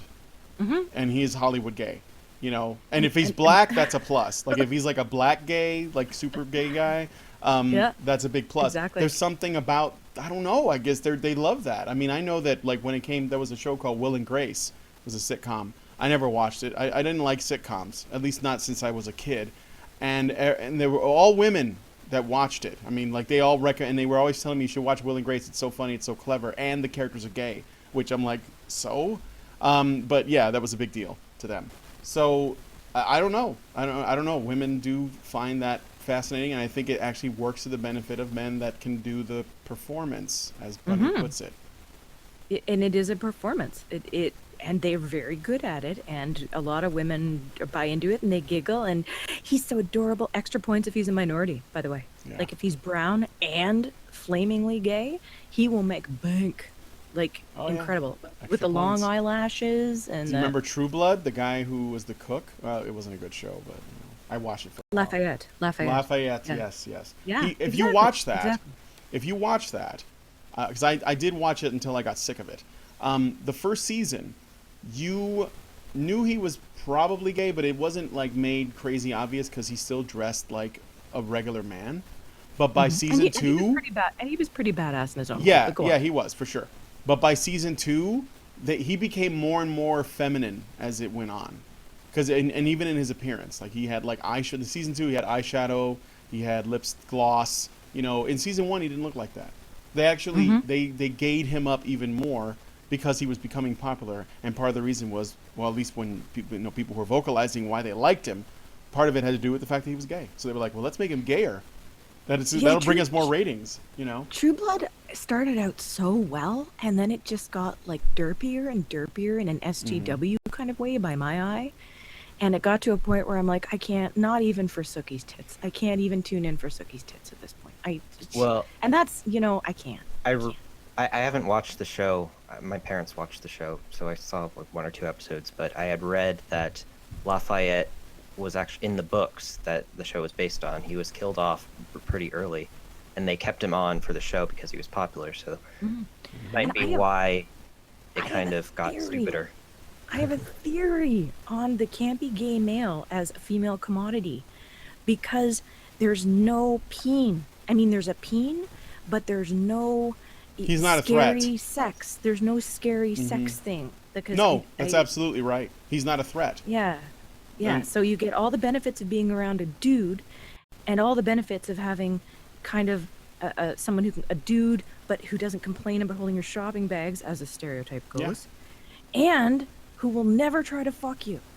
No, because that's uncomfortable. Because any other man would, and in people's heads, that's the belief. Any man would, but a gay man won't. Yeah. So he's safe. But again, we're getting into, and I mentioned this earlier, just to tie the thread back to the beginning. This is what I get into about. I think gay men are now occupying this weird platypus space of not actually being recognized for having their own agency and identity. It's like the gay men are being used by every side like a tennis ball. I mean, I'm not going to say the football Sarkeesian quote, but they're either erased or they're camped, or they're told they're toxic, but they're not toxic because they're gay, but they're still toxic because they're male. And white gays are totally different in terms of toxic masculinity from people of color who are also gay, and it's just a mind fuck. And I don't know. That's why I want to hear from more gay men. And on Twitter, I follow a few gay men, and of course I have the bias that people who follow me are likely to have a certain bent, and I acknowledge that bias. It's why I don't do Onesian Twitter fucking polls, because I know the people that follow me, right? They're going to be of a certain mindset. But I talk with a lot of gay men who are totally fed up with people trying to use them in their little wars. Mm-hmm. So it's good to have you here, Joe.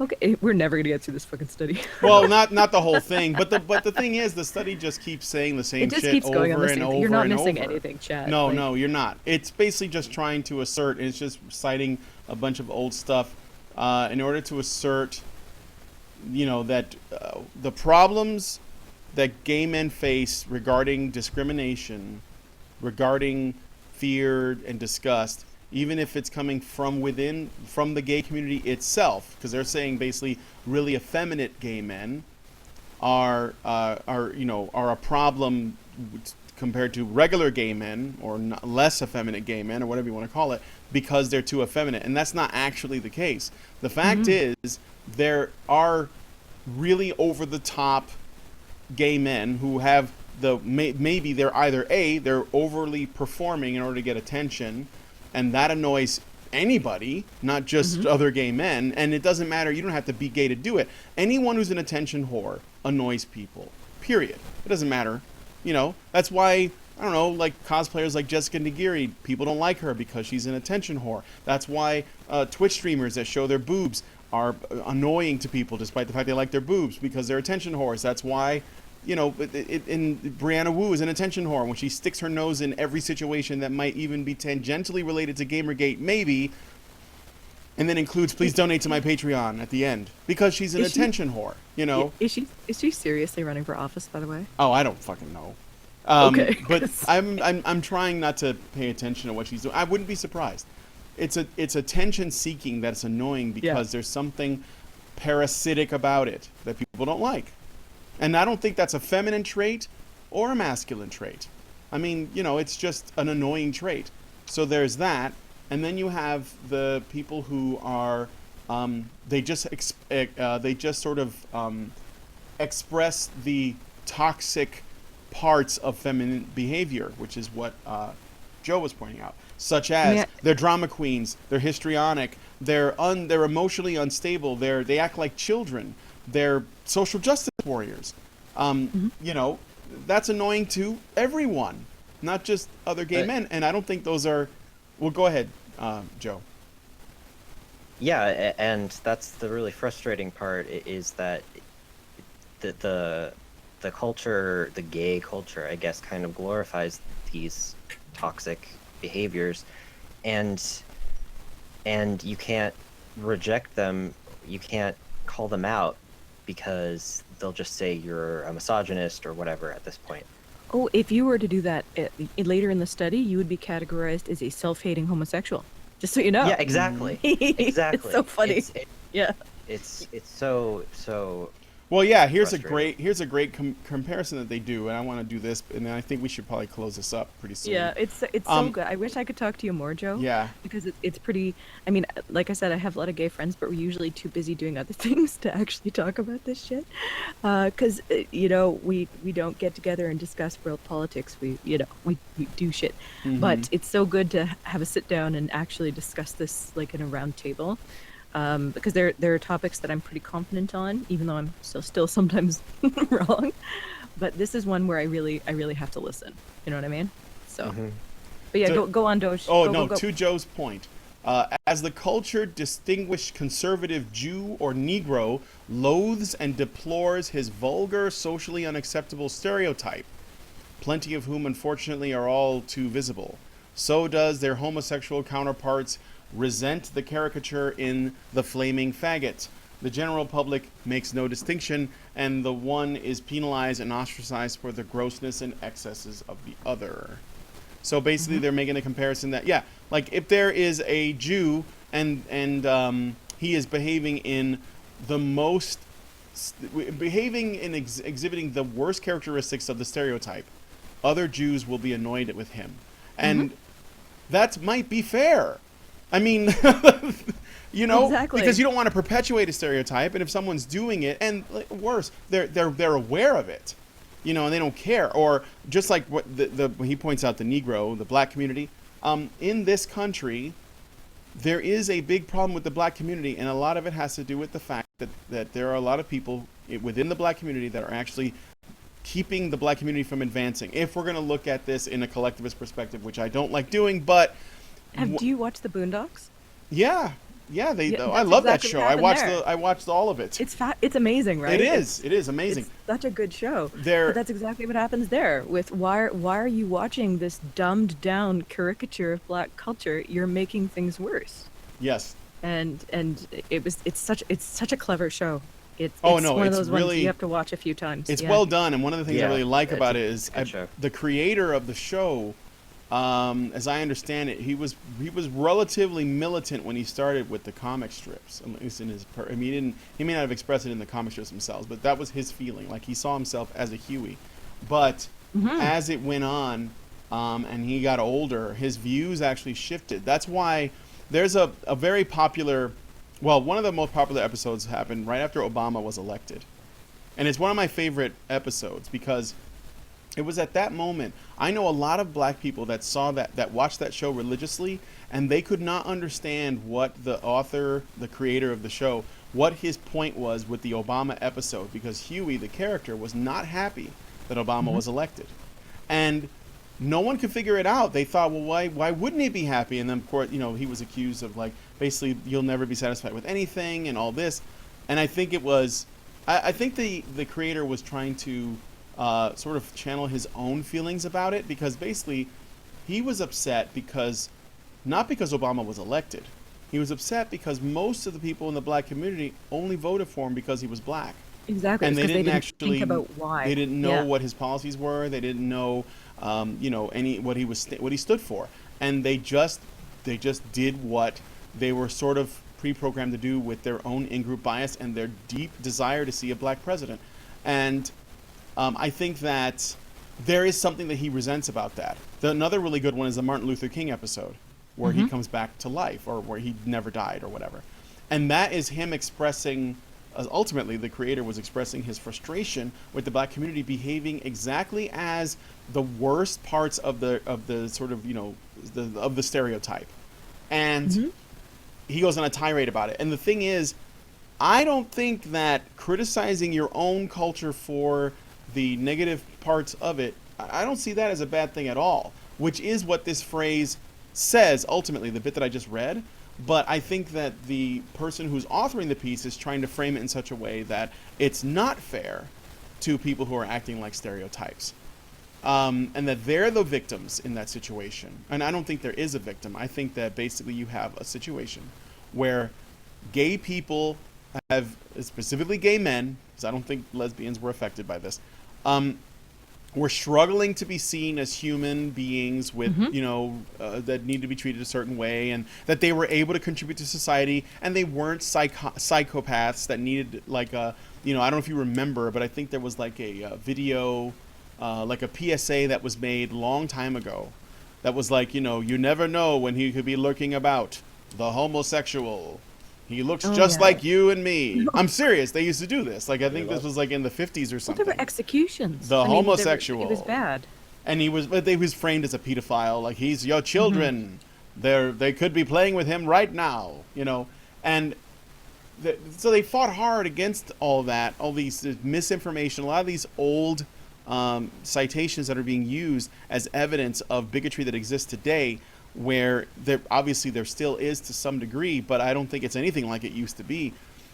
So you work really hard to do this. You don't want to see, or it may annoy people within the gay community to see people who are essentially acting in a regressive way that isn't helping. That doesn't necessarily mean that everyone has to conform and fall in line and behave a certain way, but rather when you see people acting like walking, talking stereotypes, you're probably going to be a little bit annoyed by that, Yeah. And you have the added bonus that you have walking, talking stereotypes. You have people attempting to speak for you that are not necessarily, that have their own agendas. Yeah. You are excluded from studies wherein you may disprove the premise, but you are specifically included in studies where you include the premise, which means you're contributing to intellectual dishonesty, even just by existing. So that's why we're doing this show. It's totally fucked up. And this actually this was an aid. There's a commenter that he criticizes me. It's fun, but he at least does it with some style and panache. So I appreciate that. And he did point out, like, there's not a lot of talk going on about gay men, and shit is going down right now.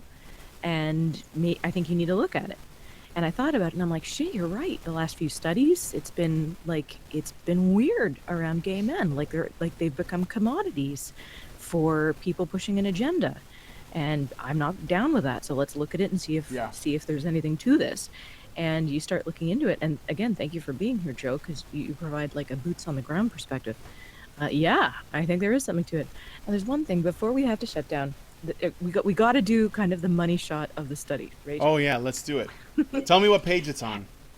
It's 15. It's 15, baby. Jump to 15 here. Hegemonic masculinity ideology, baby. Here we go. Hegemonic masculinity ideology. As previously noted, attitudes may be motivated by one's need to align oneself with an esteemed reference group. The anti-femininity attitudes among many gay men may be an extension of the dominant ideology they have adopted from society at large. This ideology predicates that masculinity is an asset, and men and masculinity are considered superior to women and femininity. And my question and my note is, and what is wrong with that? If that is the conclusion that they have come to, that they do not wish to appear like women, what is wrong with that? What is wrong Nothing. with thinking that men have superior qualities? Nothing. No, obviously nothing. However, this is just, another way in which social justice warriors are coming for gay men. You guys are the enemy now. Exactly. You're kicked out of the progressive stack. Yeah. You're down on the ground with the rest of us shitheads. There's a video that I saw that was circulating about the ways in which gay men are misogynist towards women, even when women go to gay bars. When women go to gay bars, they are the victims of gay bars. I'm serious. No. Yes. No. I saw the video. I shit you not. It was a. Oh my God. And one of the things is basically if a woman goes to a gay bar and the gay men there even have an opinion on them being there, they're being misogynist because women should be able to go wherever they want, I guess. But one of the things they leave out is what women do when they're in gay bars, usually. They don't do women not feel, or I mean when they're around a lot of gay men, don't they get grabby? Is that not a thing that happens because they don't think that there's going to be any consequence? It's just playing. Because I know that that's happened. Like I know that that's happened to people who I know who are gay that worked in They worked in bars. They worked in service. Women think that because they're gay, then they have actually absolutely no sexual drive at all, and therefore, if a woman grabbed their crotch or grabbed their ass or whatever, it's not going to mean anything. And they get annoyed because they get grabbed by strangers that they don't know. So I will say I don't do that. I mean, obs, because I just don't do that. And touching people, I got some boundary issues. But I will say the one thing I've observed is with non-queer or marginally straight women who have not been exposed to this. They have this idea of going to gay bars and it will be like this fabulous, magical, rainbow, happy place. Yeah, they think that they can escape to Oz for like a night, and then they can just wake up back at the farm in Kansas. And all those fabulous gay boys are going to be talking to them and saying, "Your skin is so awesome. What do you use on your skin? Can I braid your hair? I want to braid your hair. Let me tell you about my date last night." And honestly, these women have this idea that gay men are going to like be their gay best friend, a gay best friend, and then they go and they're completely ignored because I wonder if the gay best friend is not just like another man that women can have some degree of social like leverage with, like okay, well, here's what I'm saying. And I'm not all women, obviously, but well, actually, this is especially true of feminist women, which often have gay boyfriends. Because how can you show your, like, I'm totally a feminist and a progressive and for equality card if you don't have a gay best friend that you can point at and say, see? But what I mean is that women tend to like the idea of having a man in their back pocket that they can like open up to emotionally, tell about their day, cry, the shoulder to cry on kind of a thing, right? And that usually comes down to, if it's a man, which they usually want to have at least one man because you want a perspective other than your girlfriend's perspective on stuff. If it's a man, it's usually a nice guy waiting in the wings guy that's hoping that he'll get to date her one day, and she keeps him kind of like, within arm's length so that she can use him for emotional support, but she doesn't actually ever plan on dating that guy. Don't fall in love with a homo. You've never heard that song? Yes, I have heard that song. It's the best song ever. Or it's a gay man, so which they can be friends with without any strings attached. And they can also, essentially, they call him up whenever their heart is breaking or they want to eat ice cream with somebody and, like you said, try on makeup and braid hair and shit. But those are also not usually the kind of men that they want to hang out with just on a regular day. Where, because, believe it or not, these fabulous, like, made-up, totally cleaned up gay men that you find in bars that you want to hang out with, they also have to go to jobs, take shits. They don't shave sometimes for a few days. They don't always look like that, is what I'm saying. They're just regular people that put on their shoes one foot at a time, just like the rest of us. So. Yeah, but yeah, the reality is not what many women have in their heads when they go. No. If you go, it's either because you're quietly going to look at men and be a perv, or because they tend to play really good music, and that's kind of the two, and possibly other illicit activities. So, because when I had my radio show, people used to call me and say, they call me at 2 a.m. and go, "Where do I get drugs at this hour?" And I'm like, no, I shit you not.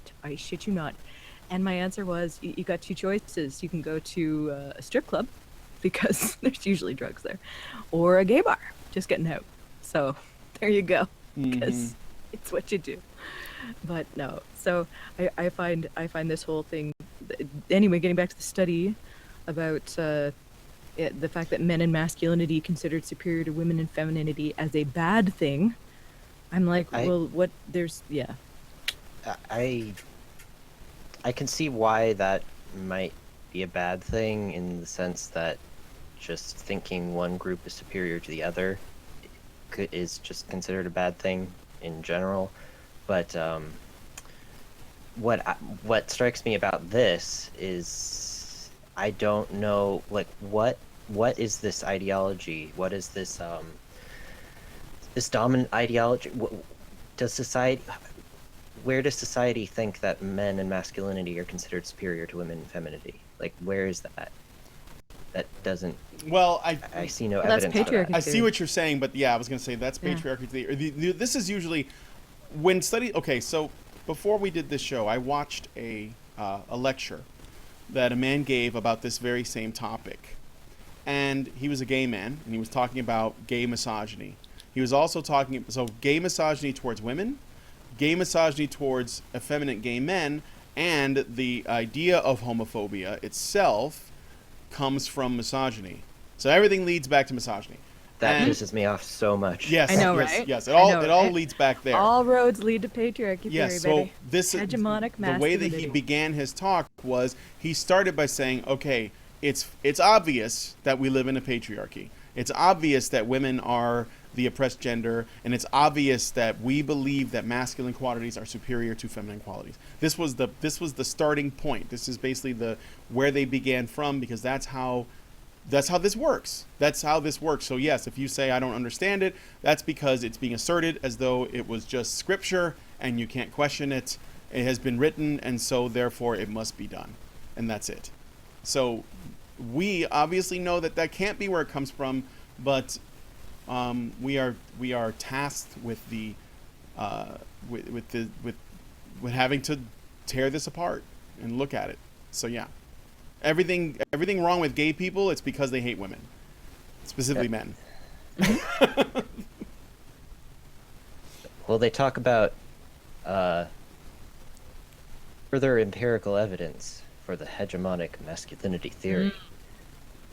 I'm just reading further on. I'm like, patriarchy. What empirical evidence, please? If the patriarchy exists, anything. I want anything. No, you have to just feel it. It's in all living things. How? It surrounds us. It penetrates us. The patriarchy is everywhere. It's an energy field. Yeah, and I love how in this they divide how men. They're talking about you, Joe. They talk about how men deal with their homosexual feelings by either conforming or defying the construct. And my note is maybe they just live their lives and just don't think about it. I mean, do we really have to pathologize fucking gay men? Do we have to turn? I don't. No, we don't have to turn everything gay men do into some kind of something that's wrong. Maybe they just live their lives and have choices and sort themselves out. Oot. I went full Canuckistan there. Sorry. But, yeah. Binds the universe together. The It's patriarchy. true. It's everywhere. Yeah. Gay men generally have two types of adaptation. I'm quoting from the study for the benefit of the chat. Gay men generally have two types of adaptation to their homosexual feelings, whereas some adopt a subversive and defiant status, and for the record, this study is putting the defiant status in being effeminate, actually, and being non-gender conforming. Others, continuing with the study, conform to the oppressor's rules. Oppressors. Rules. Oppressors. Everybody take a drink. Oppressors. And in turn, reject other gay men. So what this is positing, essentially, is any gay man that has a problem with the super campy, hyper effeminate, like exaggerated thing, you are conforming to the oppressor's rules. FYI.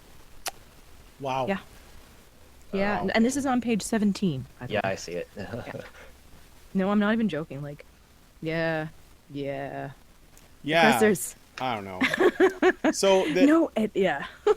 No, it's all right. So it looks like this is subordinating both women and, as argued, subordinating women by adopting. The latter gay men secure their position in the power hierarchy by adoptosexual masculine role, subordinating both women and, as argued in the current article, effeminate gay men. Exactly. It all comes back to the women's. You can't even the evens. You can't. That was awesome. So by not acting camp, that means I'm subordinating women. Yes. Clearly. Is that what it's saying? Because by default, masculinity is oppressive to women. Just being a man and behaving like a man and behaving effeminate is not by itself oppressive, but if other people are not big fans of you being a gigantic drama queen, and when I say queen, I mean in the sense of being a fag, then then those people are also playing into the oppression game, even if they're gay while doing it. I would posit this too, because one of the things I'm wondering about. I wonder what percentage of gay men are on the more effeminate scale versus the ones that simply they're gay, but they don't, they just kind of go through life. And this is the reason why I say this, because there are lots of heterosexual men that have effeminate qualities. There's a lot of effeminate heterosexual men, and it's not about, it has nothing to do with sexual preferences. They just tend to be, maybe they're more passive, they're more timid, they're shy, they don't, but they're still masculine, they're still men, but so how can you even tell where, I don't know, like a really masculine homosexual ends and an effeminate heterosexual begins, and how do you gauge all that? I mean, I think that this study makes a lot of assumptions. This paper, rather, makes a lot of assumptions based on a lot of shoddy, old, outdated studies and citations. And yet, as old as this is, these ideas are still present.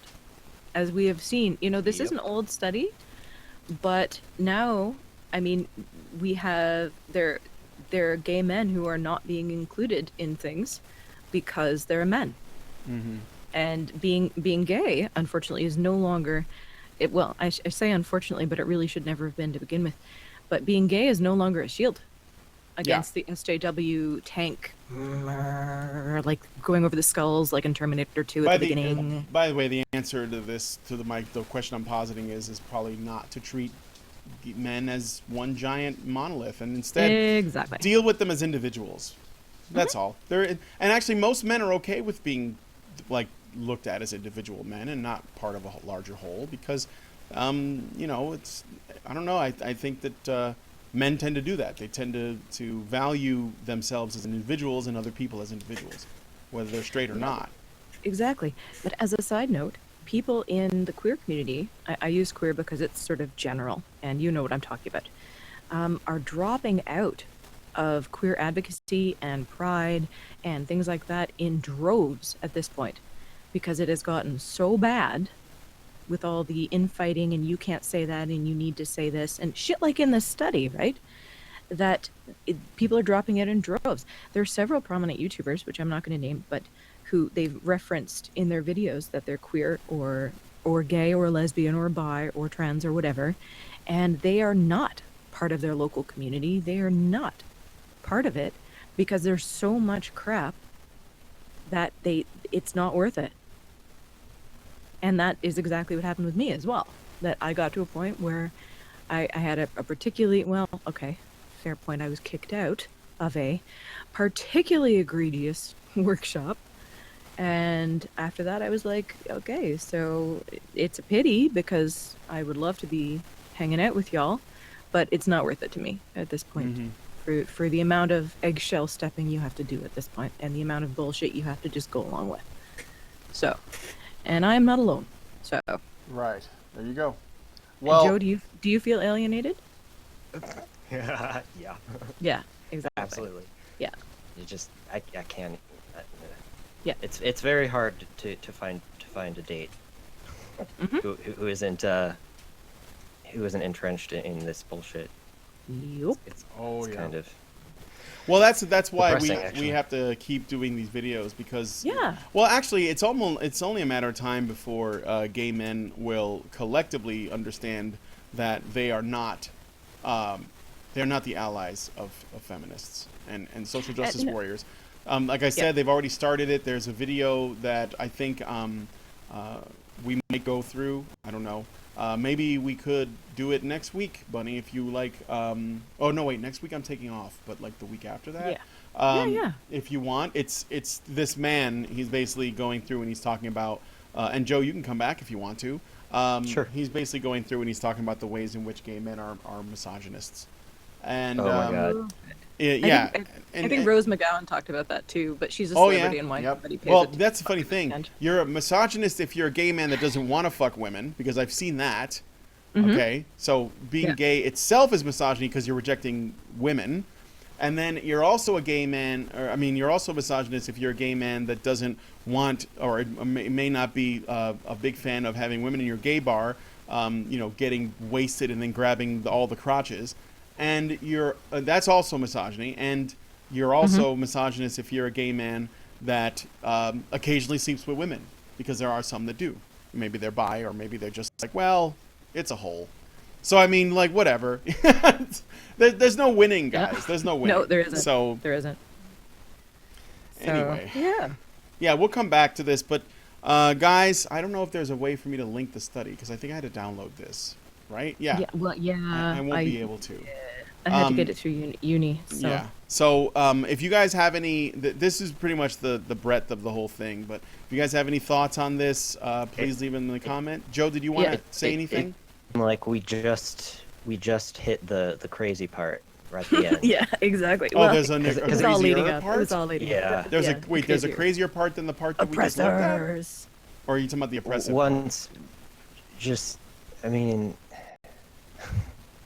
once the patriarchy theory was introduced, it just became retarded and everything. Absolutely. Yeah.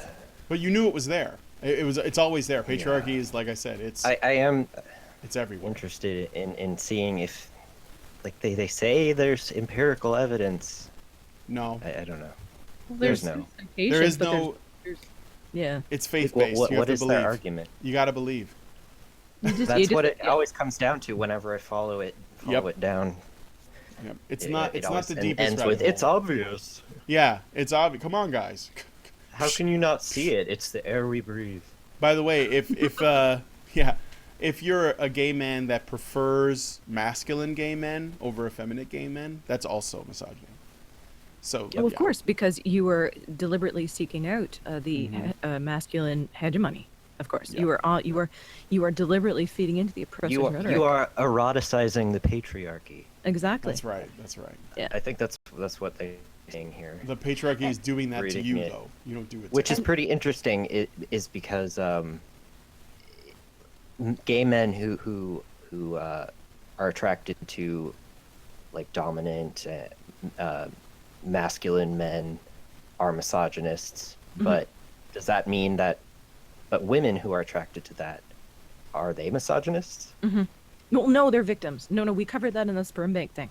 Yeah, no. They're victims. They're brainwashed. Or literally brainwashed. Internalized oppression. Okay, got it. It's either victimhood or, according to Zarna Joshi, internalized oppression. Token. So when. Yeah. Sorry, go on. So eroticize the patriarchy, which a lot of these feminists do. Deep down. That's exactly where they want it. I made a video on it. Yep. I made a video on it. Deep down. It's still just victimhood. Got it. Okay. Yeah, it's all that's the point. We're all on the side of the oppressors, and keep in mind, just as a final thought, because I have a feeling we'll be wrapping up soon, but I don't think there's anything wrong with gay men who want to be effeminate, or who feel that they are naturally effeminate. No, I don't either. I don't fucking care. Live your life. My question with this study is the whole oppressors thing, and you're on the side of the oppressors if you don't like it. If you don't like, in particular, this effeminate side of things, then you are on the side of the oppressors. And that is what I have a real issue with here in this study. There you go. Because there's nothing wrong with not liking a particular subset in terms of sexual attraction. And as a final note, there's near the end, there's a thing about changing yourself, right? And let's see, hegemonic masculinity ideology, masculinity consciousness, these constructs must be reliably measured, blah, blah, blah, blah. But it goes on, and I can't find it right now, but it essentially says that that changing yourself to be either more feminine or more masculine actually it's specific to masculine, is a response to the construct of the oppressor dynamic. And everybody changes their behavior to suit what they want out of life. If, for me, I'm not a gay man, if there's something that I want, it is perfectly natural for me to alter my behavior to make it more likely I'm going to have that outcome. Mm-hmm. So if I am particularly attracted to hyper alpha masculine men, then the onus is on me to go, what is the best way for me to complement that? And that is normal. That is behavioral adaptation. It is normal to do this. It doesn't mean you're selling out to the oppressor side of the force. Mm-hmm. No.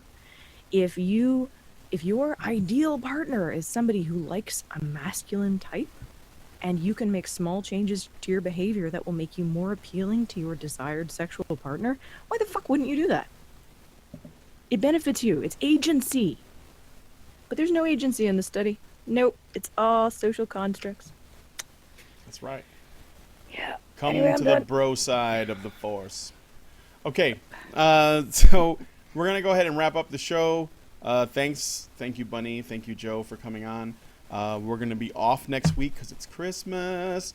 If you guys are feeling frisky, you could send me a gift. I'm just saying. Frisky? I won't say no to them. Yeah, we'll see you guys next time. And don't forget, you never know when the homosexual is about. Beware the homosexual. He's in your school. Beware, he's in your schools. He's around your corner. He may be your bus driver. He's definitely coming for your women to let them know he is not interested